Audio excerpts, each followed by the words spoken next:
పూరా లోకల్. నమస్తే, welcome to పురా లోకల్. ప్రస్తుతం మనం గాంధీ భవన్లో మీడియా కమిటీ చైర్మన్ సామ రామ్మోహన్ రెడ్డితో ఉన్నాము.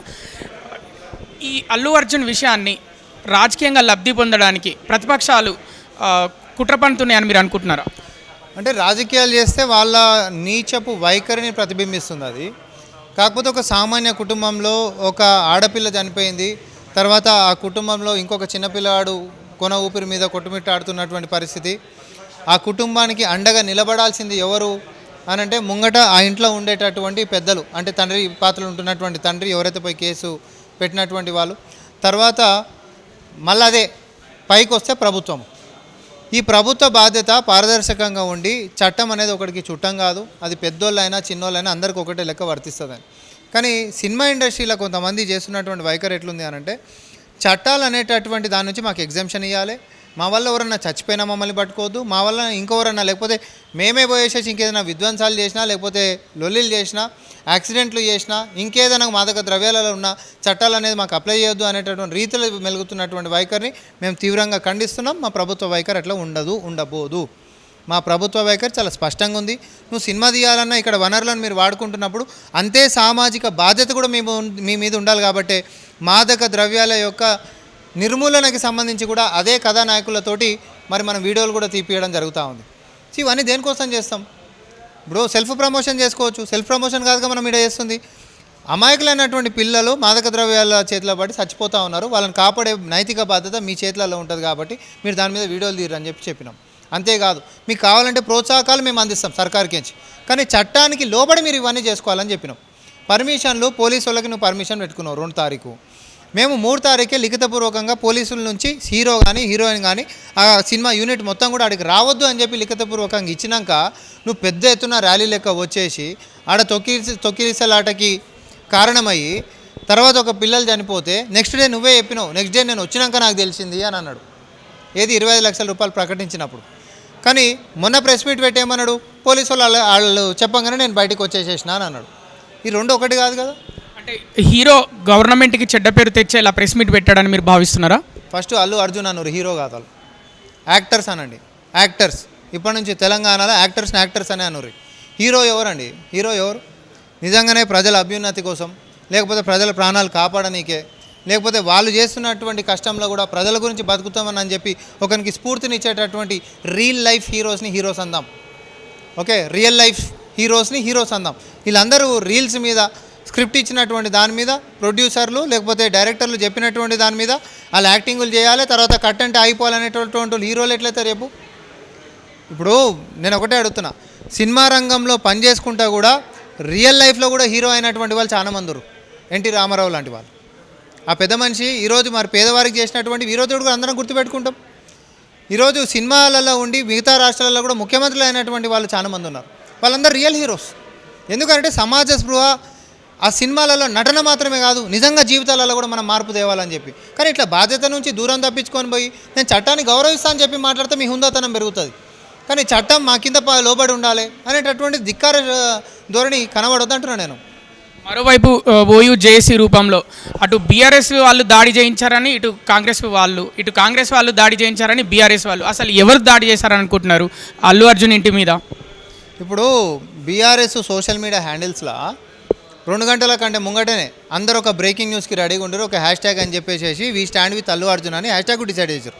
2 గంటల ముంగట, ఏది దాడికి 2 గంటల ముంగట, ఏది బీఆర్ఎస్ ట్విట్టర్ హ్యాండిల్స్ గ్రూప్లల్లో. అంటే దాడి జరగబోతుందని చెప్పి వీళ్ళకి ముందే తెలుసు, ప్రీ ప్లాన్డ్ కదా.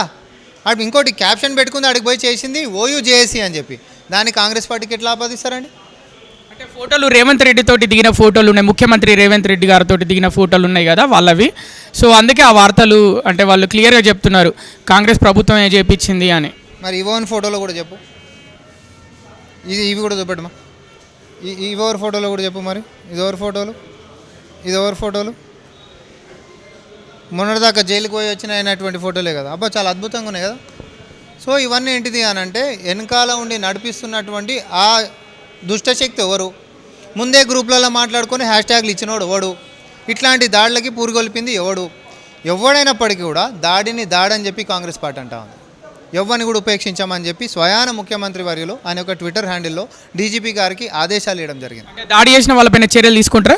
అది ఆల్రెడీ అరెస్ట్ అయ్యారు, కేసులు అయినాయి. అవి కూడా ఎవరిని కూడా ఉపేక్షించేది లేనే లేదు. వాళ్ళ వెనకాల పెద్ద తలకాయలు ఉంటే వాళ్ళని ఏం చేస్తారు? పెద్ద తలకాయ ఉండేది, చిన్న తలకాయ ఉండే. ఆల్రెడీ అల్లు అర్జున్ గురించే మనం మాట్లాడుతున్నాం. అది బుడ్డ తలకాయ ఏమన్నా? అది కూడా పెద్ద తలకాయే కదా. ఇప్పుడు మొగడు 6 మంది సినిమా ఏది థియేటర్కి సంబంధించిన వాళ్ళని మొత్తం అరెస్ట్ చేశారు. అల్లు అర్జున్ అంటే పెద్ద తలకాయ కాబట్టి అరెస్ట్ చేయరు అని చెప్పి మీరే అంటారు. తర్వాత పెద్ద తలకాయ లేదు, చిన్న తలకాయ లేదు, అందరినీ కూడా చట్టం తన పని తను చేసుకుంటూ పోతాను చాలా స్పష్టంగా చెప్పినాము. మరి ఈ తలకాయలకి ఏ తలకాయ ఉంటే ఏంటిది? అందరి మీద అదే చర్యలు తీసుకుంటామని చాలా స్పష్టంగా చెప్తా ఉన్నాము. కానీ ఈ చిల్లర రాజకీయాలు బీఆర్ఎస్ పార్టీ బంద్ చేయాలి. పాపం వీళ్ళు ఏం చేసినా పెడిచి కొడతా ఉంది. మరోవైపు కేంద్ర మంత్రి బండి సంజయ్ అక్బరుద్దీన్ ముఖ్యమంత్రి రేవంత్ రెడ్డి ముందుగానే ప్రీ ప్లాన్డ్గా అనుకొని వచ్చి అసెంబ్లీలో ఆ విధంగా వ్యాఖ్యానించారు. దీన్ని మతపరమైన కోణంలో కూడా అక్బరుద్దీన్ ప్రస్తావించాడు. ఎందుకంటే డాన్స్ మాస్టర్ ఎవరైతే ఉన్నారో జానీ మాస్టర్, ఆయన ఒక ముస్లిము, ఆయనకి నేషనల్ అవార్డు వచ్చింది, దాన్ని రద్దు చేశారు. అదేవిధంగా అల్లు అర్జున్ నేషనల్ అవార్డు కూడా రద్దు చేయాలనే ప్లాన్ తోటి అక్బరుద్దీన్ శాసనసభలో ఈ విధంగా క్వశ్చన్ అడిగాడు రేవంత్ రెడ్డి గారికి అని వార్తలు వస్తున్నాయి. ఇప్పుడు నేను అవన్నీ కాదబ్బా, నేను సింపుల్గా ఒకటే చెప్తా. తప్పుని తప్పు లెక్క చూడాలి. ధర్మం ఏంది, అధర్మం ఏంటిది, ఎటుపక్క న్యాయం ఉంది. ఓకే, న్యాయం అనేటటువంటిది తప్పు జరిగిందనుకో, ఒక విగత జీవి లెక్క మనం ఒక సామాన్య కుటుంబంలో ఉంటున్నటువంటి ఆడపిల్లని చూస్తున్నప్పుడు మతం ఎట్లా కనిపిస్తుందిరా దున్నపోతులారా మీకు? ఫస్ట్ అసలు ఇలా మతం అనే కోణం ఎడికించి వస్తుంది. ఒక ఆడపిల్ల మీద మానవ మృగాలు పోయి దాడి చేసిరని అనుకుందాం, ఆ పిల్ల విగత జీవి లెక్క మారిందని అనుకుందాం, అక్కడ మతం ఎందుకు వస్తుందిరా అసలు? ఫస్ట్ తప్పు కదా అది. మతం ఏదైతే ఏంటిది, నీ పెంపక లోపమా లేకపోతే నీ యొక్క దుర్మార్గపు ఆలోచనలా, లేకపోతే ఏదైనా కానీ తప్పు వాటిని శిక్షిద్దామా వద్దా? ఇప్పుడు నేను ఇదే మాట బీజేపీ వాళ్ళని కూడా అడుగుతా ఉన్నా.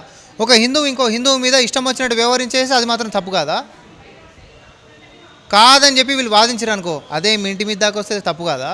అప్పుడు తప్పు అయిపోతుంది. అప్పుడు మాత్రం తప్పు అని చెప్పి మాట్లాడతారు. అంటే మీ ఇంటికాడికి వస్తే ఒక న్యాయము, సమాజానికి పోతే ఒక న్యాయం, ఈ మతానికి వస్తే ఒక న్యాయం, ఇంకో మతానికి వస్తే ఒక న్యాయమా?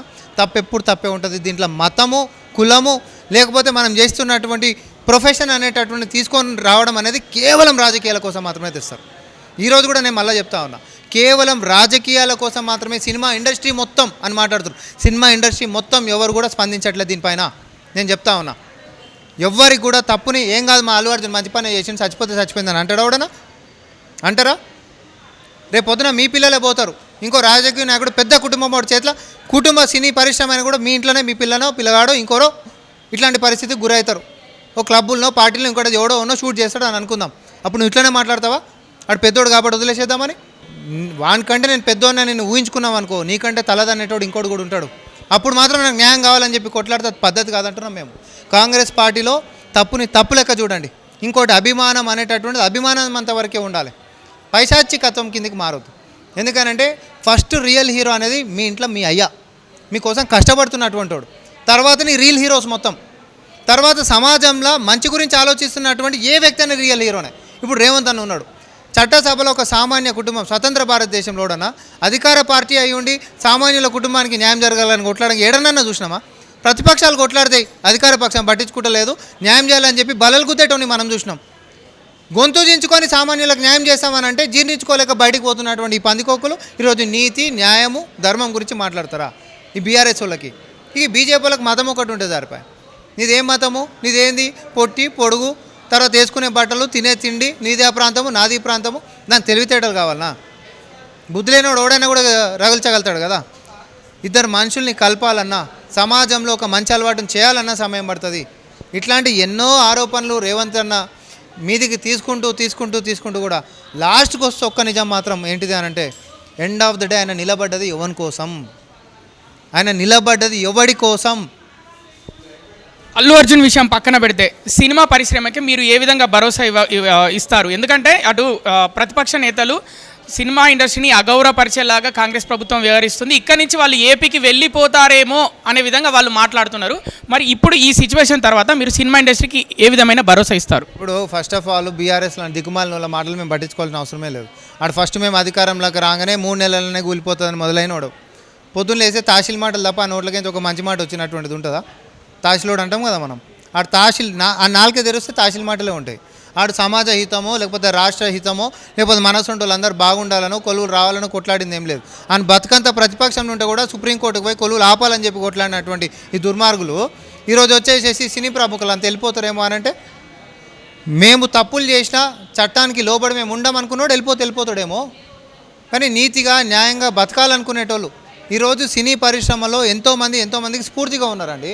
ఇంకా రజనీకాంత్ గారిని మనం చూస్తాం, ఎంత సింప్లిసిటీయో, ఎంత డబ్బులు ఉన్నా కూడా ఇంత ఒదిగి ఉండొచ్చు అనేటటువంటి మనకు కనిపిస్తూ ఉంటుంది. ఇప్పుడు చిరంజీవి గారిని మనం చూస్తూ ఉన్నాం, ఆయన ఎంత ఉన్నా కూడా ఆయన యొక్క వ్యక్తిత్వం అనేటటువంటి ఎట్లా ముందుకు పోతూ ఉంటాడు, అందరినీ ప్రోత్సహించేటటువంటి విధానమైనా లేకపోతే ఇంకేదైనా. ఆఖరికి అల్లు అర్జున్ గారి మీద మాకేం వ్యక్తిగత కక్ష లేదే, కానీ ఆయన ఎవరో తప్పుదారులకు నడిపిస్తారు, దాంట్లో ట్రాప్ వెనకాల ట్రాప్ పడుకుంటూ పోతూ ఉండు. పెద్ద స్థాయిలో పోవాల్సినటువంటి హీరో ఇట్లాంటి కాంట్రవర్సీస్లలో ల్యాండ్ అవ్వడం అనేది కరెక్ట్ కాదు. ఆయన రెండు మాటలు, చట్టానికి లోబడి నేను హుందాతనంగా వ్యవహరిస్తాను. గౌరవ ముఖ్యమంత్రి గారు కానీ లేకపోతే ఇక్కడ ప్రభుత్వం కానీ తీసుకుంటున్నటువంటి చర్యల్లో ఏది ఉన్నా కూడా, మా నుంచి ఏది తప్పున్నా కూడా మేము చట్టానికి లోబడే మేము ఉంటామని ఒక్క మాట అంటే అయిపో. తెలుగు ఇండస్ట్రీని ఎడుకో పట్టుకొని పోతా అంటే పట్టుకోనిస్తలేరు, తర్వాత ఇంకోటి ఏదో అవుతుంది అంటే మమ్మల్ని చేయనిస్తలేరు, సినిమాని ఎంజాయ్ చేయనియలేదు అంటే నువ్వు సినిమాలకించి మధ్యలో లేచి వెళ్ళిపోతే నీ సినిమా ఫ్లాప్ అవుతుందేమో అని ప్రజలు అనుకుంటారు. కాబట్టి ఇంకో ఇద్దరు సచ్చినా సరే నేను నేనే కూర్చుంటాను అంటవా? That is what your character is. ఈరోజు ఇంకా చర్చకు వస్తున్నాయి కాబట్టి ఇవన్నీ వస్తున్నాయి. మొదటి రోజు ఇవన్నీ మనకు తెలుసా? నువ్వు దాన్ని ఎంత తోకుంటే పుండుని అంత గిచ్చుకొని పెద్ద చేసుకుంటున్నట్టు అవుతుంది అల్లు అర్జున్ గారు. మీరంటే మాకు ఎవ్వరికి వ్యక్తిగతమైనటువంటి కక్షలే లేవు. మీ ప్రొఫెషన్ మీది, మన ప్రొఫెషన్ మనది, అంతే తప్ప ప్రజాపాలనలో పారదర్శకంగా వ్యవహరిస్తున్నటువంటి మా యొక్క తీరు ఎట్లుంటుంది అని అంటే చట్టానికి లోబడి ఎవడైనా పనిచేయాలి. దానికి అంగీకరించి కష్టాన్ని నమ్ముకొని ప్రభుత్వం నుంచి ప్రోత్సాహకాలు అందుకోవడానికి ఉంటే ఎర్రతివా చేసి మరి మేము అందరినీ స్వాగతిస్తున్నాం. కానీ మేము అవతలోనే ఏదైనా చేస్తాము, వాడిని చంపేసేస్తాము, వాళ్ళకి సావులకు కారణమవుతాము, కానీ మమ్మల్ని చట్టాల నుంచి మాత్రం మమ్మల్ని పక్కకు దన్నాలి అని అంటే అది పాత బీఆర్ఎస్ వాడు ఉండనేమో, కానీ ఇటువంటిది మాత్రం ఉండవు. ఇది తెలంగాణ ప్రజల గురించి కొట్లాడేటటువంటి సర్కార్, సామాన్యుల గురించి కొట్లాడేటటువంటి సర్కార్, పేదోడి పక్షాన పెద్దన్నై నిలబడినటువంటి సర్కార్.